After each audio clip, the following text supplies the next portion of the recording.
350 पेड़ को आधी रात को काट देते हैं। जबकि छत्तीसगढ़ की परंपरा ऐसी नहीं है। छत्तीसगढ़ में आधी रात को फूल तक नहीं तोड़ा जाता। ये हमारी संस्कृति है। संस्कृति सभ्यता की बात करने वाला छत्तीसगढ़ या मुख्यमंत्री होने की का दावा करने वाला भूपेश बघेल जी आधी रात को पेड़ कटा रहा है। आखिर क्या मजबूरी है? क्या बात है कि अडानी की गोद में आप जाके बैठ गए? दुर्भाग्य की बात है जिसका विरोध स्थानीय आदिवासी कर रहे हैं। बहुत सारे चिंतक हैं जो लगातार लड़ाई लड़ रहे हैं। आदिवासी समाज के लोग लड़ रहे हैं। भारतीय जनता पार्टी और कांग्रेस दोनों इस मामले पे फंसे हुए हैं। राजनीति करके सत्ता में आना जानते हैं। किसी का हित और अहित से कोई इनका मतलब नहीं है। तो भाजपा की जुबान से कोई शब्द निकल नहीं रहा है। कांग्रेस पार्टी तो अडानी के गोद में बैठ चुकी है। तो केवल आम आदमी पार्टी इस मुद्दे को उठा रही है। मैं आपको बताना चाहूंगा कि हम आंदोलन स्थल पे भी जाके लोगों का समर्थन किए, आंदोलन किए। सरगुजा जिले के मुख्यालय में भी हम कलेक्टर का घेराव करके सरकार को चेतावनी दी कि आप इस निर्णय को वापस लीजिए, फरमान वापस लीजिए। सरकार नहीं मानी। हमने माननीय मुख्यमंत्री जी का घेराव किया 21 मई को। हम अभी इंतजार कर रहे हैं, हो सकता है कि उनका फरमान वापस ले। इसके बावजूद यदि प्रदेश की सरकार इस पर ध्यान नहीं देगी, मान लो मुख्यमंत्री जी ध्यान नहीं देंगे, तो आने वाले समय में हम लोग और बड़ा आंदोलन करेंगे। और निश्चित तौर पे हमारा ये मानना है कि जान चली जाए, लेकिन हंसदेव का पेड़ नहीं कटना चाहिए।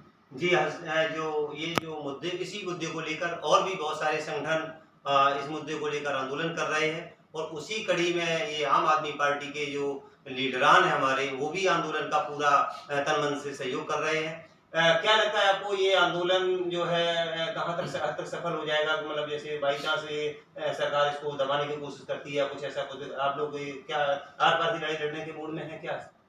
पूरी तरह से हम आर पार की लड़ाई लड़ेंगे, क्योंकि देखिए, कोयला जितना इम्पोर्टेंट है उससे ज़्यादा इम्पोर्टेंट ऑक्सीजन है। सांस को बचाना, ऑक्सीजन को बचाना, पानी को बचाना, प्रकृति को बचाना, ये बड़ी जिम्मेदारी है। और आम आदमी पार्टी अच्छा, इसमें एक चीज मैंने देखा है कि इसमें यहाँ जो छत्तीसगढ़ में मुख्य भूमिका में जो है बीजेपी है वैसे, लेकिन बीजेपी इस मुद्दे पे मतलब बिल्कुल ढुलमुल रवैया अपना रखा है। ऐसा क्यों?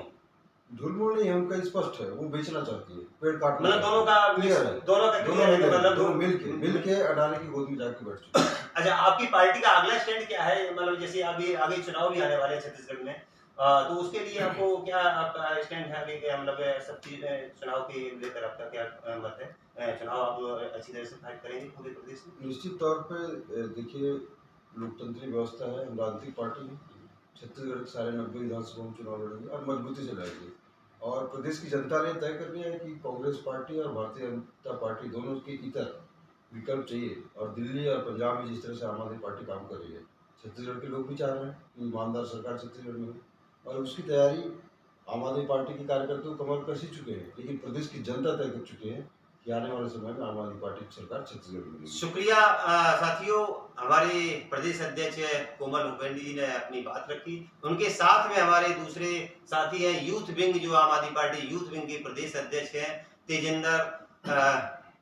तेजेंद्र भाई जी। आपसे मेरा सवाल है कि जो आम आदमी पार्टी है, इसको आप किस रूप में यहाँ मतलब स्थापित करना चाह रहे हैं? यहाँ की जो समस्याएं, क्षेत्रीय स्थिति, क्योंकि आप यहाँ के मूल निवासी हैं, तो आपको यहाँ की क्षेत्रीय समस्या जो आम आदमी पार्टी को किस रूप में आप यहाँ देखना चाहते हैं? नमस्कार। सबसे पहले तो मैं आपको धन्यवाद करना चाहूँगा कि आप छत्तीसगढ़ के मुद्दे को लेकर अपने चैनल पे आप बात कर रहे हैं। देखिए, छत्तीसगढ़ में मुद्दे तो बहुत हैं। बेसिक हम देखें तो छत्तीसगढ़ खुद एक युवा प्रदेश है। छत्तीसगढ़ को आज 22 साल हो रहे हैं छत्तीसगढ़ को बने। इसके बावजूद आज आप डेटा निकाल के देखें तो छत्तीसगढ़ में 50 लाख युवा बेरोजगार हैं। छत्तीसगढ़ के युवा उम्मीद भी नहीं रखता कि सरकार कुछ करेगी। आने वाले समय में हम युवाओं के दम पे छत्तीसगढ़ में सरकार बनाएंगे और छत्तीसगढ़ को एक खुशहाल प्रदेश बनाएंगे। जी, शुक्रिया। क्षमा चाहते मैं बात कहना चाहूँगा। पिछले चुनाव में 2018 का जो चुनाव हुआ था, कांग्रेस पार्टी ने इस पे वादा किया था कि 10 लाख युवाओं को रोजगार देगी। बड़े बड़े होर्डिंग्स में देखने को मिलते हैं कि 5 लाख युवाओं को रोजगार दे दिए।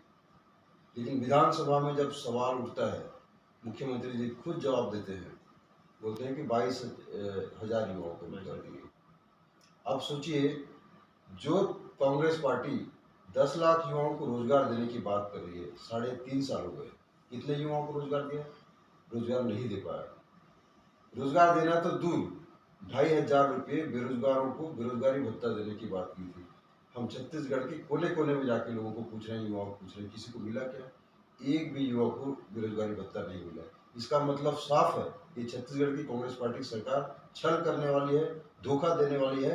युवाओं के साथ इस तरह से धोखा छत्तीसगढ़ में बर्दाश्त नहीं होने वाला। जी साथियों, आम आदमी पार्टी जो यहाँ हमारे लीडरान है, इनका जो मेन जो है मुद्दा शिक्षा और स्वास्थ्य और रोजगार को लेकर ये लोग आंदोलन में, जिस तरह से इनकी बातों से लग रहा है कि आगामी जो चुनाव होगा, इनका जो मुद्दा होगा शिक्षा, स्वास्थ्य, रोजगार होगा। क्या लगता है आपको, जैसे अभी कांग्रेस की सरकार यहाँ भी है, और क्या लगता है कि कहीं पंजाब जैसा हाल तो नहीं कर सकते हैं कांग्रेस का? यहाँ भी लग रहा है कुछ ऐसा, मतलब जैसे कांग्रेस का सफाया पंजाब में कर दिया हो आप लोगों ने, हो सकता है यहाँ भी कुछ ऐसा प्लान हुआ आप लोगों का? जनता ने तय कर लिया है, हमारे बस की बात नहीं है, आम आदमी पार्टी की बस की बात नहीं है, जनता तय करेगी और जनता के बस की बात है। जनता दिल्ली भी देख चुकी है, पंजाब भी देख चुकी है, जनता ने तय कर लिया कि छत्तीसगढ़ में भी ऐसा होने वाला है। जी, जनता जनार्दन सबसे बड़ा है लोकतंत्र में, जनता का है जो है बहुत बड़ा। जनता जिसको चाहे जमीन से, अर्थ से फर्श पे ला सकती है, और जिसको चाहे जमीन से ऊपर पहुंचा सकती है। और छत्तीसगढ़ के युवा अन्य राज्यों में पलायन कर रहे हैं, जबकि स्थानीय स्तर पे छत्तीसगढ़ में लाखों नौकरियां हैं। सरकार के पास 4 लाख पदों पे अभी वैकेंसियां खाली है। सरकार चाहे तो एक चुटकी में 4 लाख पद की नौकरी निकाल के युवाओं को रोजगार दे सकती है। दूसरा, हमारे यहाँ बहुत सारे स्टील इंडस्ट्रीज हैं, माइनिंग के क्षेत्र में बहुत सारे हमारे पास खदानें हैं, और अगर कृषि की बात करें तो कृषि में भी छत्तीसगढ़, धान की जो पैदावार है वो छत्तीसगढ़ में अन्य राज्यों की तुलना में ज्यादा है प्रदेश में। तो हमारे पास सारी चीजें हैं, हमारे पास जंगल है, हमारे पास वन संपदा है, हमारे पास अन्न का बड़ा स्रोत है, पानी है, नदियां हैं। इसके बावजूद यहाँ के युवा अगर बेरोजगार हैं, तो ये जो सरकारें पूर्व में जो आई थी, चाहे कांग्रेस की सरकार रही हो, चाहे भाजपा की सरकार रही हो, छत्तीसगढ़ में 2 बार कांग्रेस की सरकार आज हो चुका है, 3 बार भाजपा की सरकार रही, तो इन्होंने छत्तीसगढ़ के युवाओं के लिए कुछ किया नहीं। आज युवाओं की स्थिति ये है कि आज हर गांव में, हर मोहल्लों में आज युवा नशे की तरफ जा रहे हैं। भाई, आदमी बेरोजगार है तो बेरोजगार तो आप जानते हो, खाली दिमाग शैतान का घर, तो वो गलत संगत में पड़ रहे हैं। तो छत्तीसगढ़ में अगर छत्तीसगढ़ को बदलना है, तो मेरा ये मानना है छत्तीसगढ़ को बदलना है तो युवाओं के हाथ में रोजगार देना पड़ेगा। जब तक युवाओं के हाथ में रोजगार नहीं होगा, प्रदेश की स्थिति नहीं बदलेगी। तो हम युवाओं को लेकर चल रहे हैं, और युवाओं के मुद्दे हैं, चाहे रोजगार का हो, चाहे शिक्षा का हो, चाहे स्थानीय स्तर पे नौकरी का हो, या उनको स्वरोजगार का हो। इस मुद्दे को लेकर हम लगातार आंदोलन कर रहे हैं, लगातार सरकार से मांग कर रहे हैं, और युवाओं से जुड़ रहे हैं। आने वाले समय में अगर सरकार तो करने से रही, सरकार नहीं करेगी, मैं तो उम्मीद भी नहीं रखता कि सरकार कुछ करेगी। आने वाले समय में हम युवाओं के दम पे छत्तीसगढ़ में सरकार बनाएंगे।